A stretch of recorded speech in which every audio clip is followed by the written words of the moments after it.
Pokemon Auto Chess. A game where you buy Pokemon, evolve them, just to lose miserably because you went up against number 39 in the world.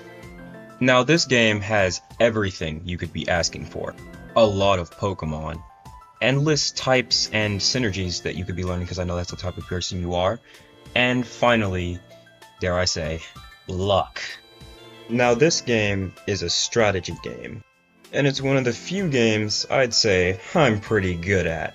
And because I need to spread my Pokemon Auto Chess propaganda, you guys are gonna learn it too. And we're gonna do it using this epic gameplay that I have right here. So at the beginning of each round, a player chooses these little portals here that are gonna take them to a certain area.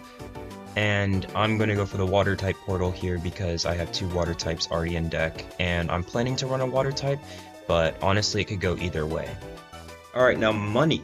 So money can be used to reroll by Pokemon and also by XP. And the main thing you want to know about like the early game, as you're seeing on the screen, is that you usually only want to spend money on the common Pokemon so you can figure out what Pokemon you want to play. But you never want to spend your money to reroll unless you insanely need to. Another thing you should probably remember about money and Pokemon is that Pokemon can be sold. Stage 1 Pokemon can be sold at a 1-to-1 rate, so if you buy a common Pokemon, it's going to sell for 1 gold. If you buy an uncommon Pokemon, it's going to sell for 2 gold, but as so on and so on. But if you evolve a Pokemon, it's going to lose 1 equal of that Pokemon's value. So it takes 3 Pokemon to evolve a Pokemon. If you evolve that Pokemon, it's going to essentially sell for 2 of the Pokemon instead of for 3.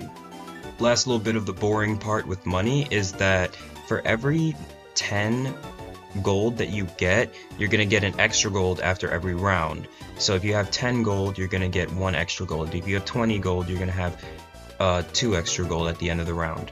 And another thing to increase that gold increase is going to be winning and losing streaks. If you are on a winning streak, for every win that you get, you're going to get an extra gold. So if you win 1, then you're going to get an extra gold. If you win 2, you're going to get 2 extra gold. Same thing for losing streaks. If you lose 1, you're going to get 1 extra gold. If you lose 2, you're going to get 2 extra gold. Now that we're done with all the boring money stuff, we can get into the actually cool stuff like synergies. Every Pokemon has a type, and those typings will cause synergies if multiple of the same typings are on the same team. So as you can see in this video, I'm using water and aquatic. Yes, those two are different, don't ask me why. But essentially, water is going to give me this Old Rod, and this Old Rod is going to give me a water type Pokemon every single time a round ends at a chance.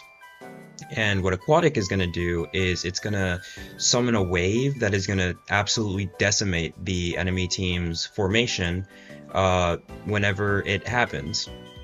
Now there are definitely some more broken synergies, and usually those are the ones that are going to make you want to break your screen and or your computer and or everything in your room. But these are also what are going to make or break your team. It's going to dictate how you build your team and what specific synergies you want to go for. So yeah, just keep it in mind whenever you're actually playing the game. Now the last part of the basics is going to be your HP. As you can see on the right hand side, I'm at 86 HP I believe. And essentially every time you lose a match, you're going to lose a certain amount of HP. And that HP loss is going to be calculated via how fast you lost the match, how many Pokemon you had left, and also how far into the round you are. In general, the closer you are to the beginning of the round, the less HP you're going to lose, and the further you are in the round, the more HP you're going to lose. Now, we can finally start talking about the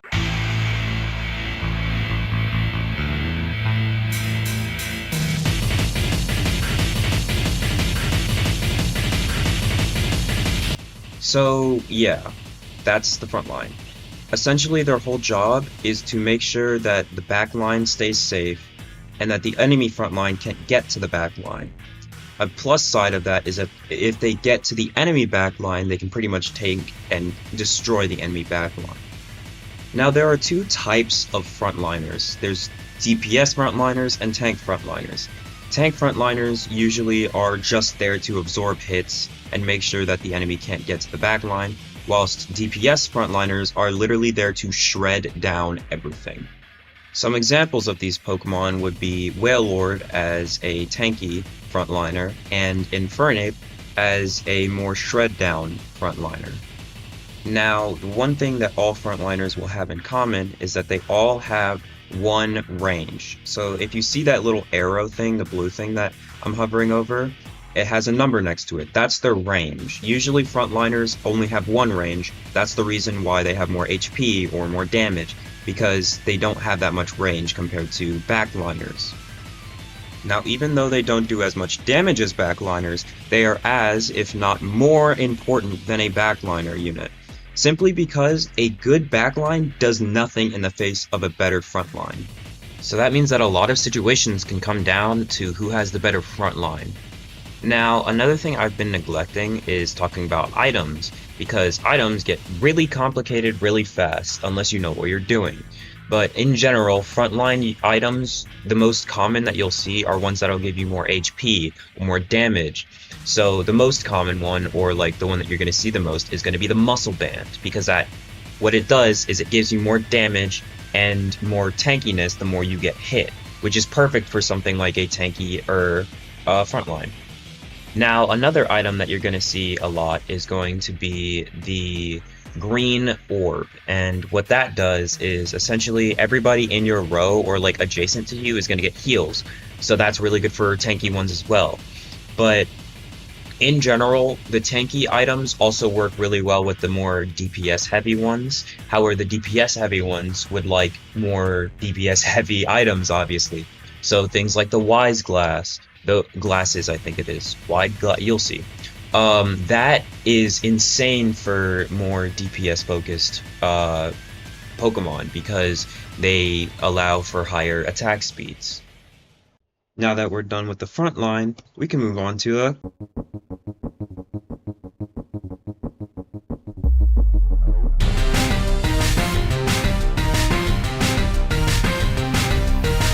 Now we get on to what I believe is the most fun part about building your team, and that is the backline.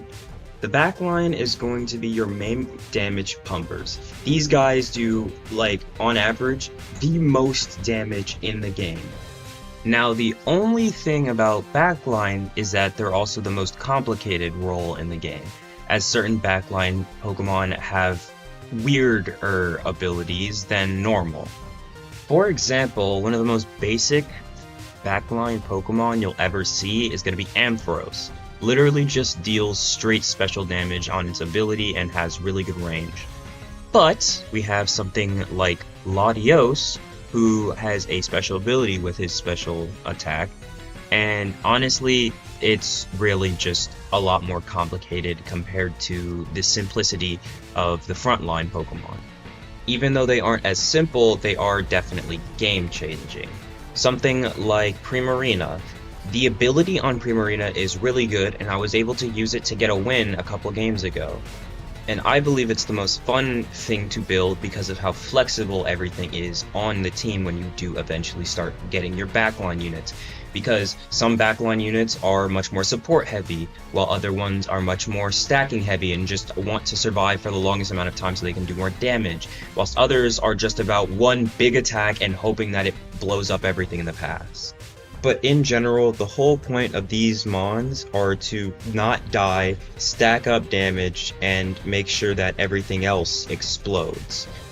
Another, I guess, additive onto being a backline mon is that the items for backline Pokemon are insanely different than the ones that you want on frontline. Because usually on the frontline you want consistency, right? Every item works on every Pokemon. However, for your backline, oh, it's so much different.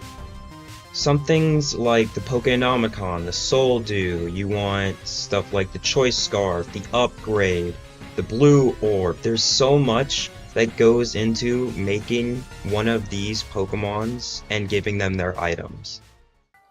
I guess, as final thoughts, everything in this game is super strategic based and beautiful. I think it's well made, and you should give it a try. Please give me an A+.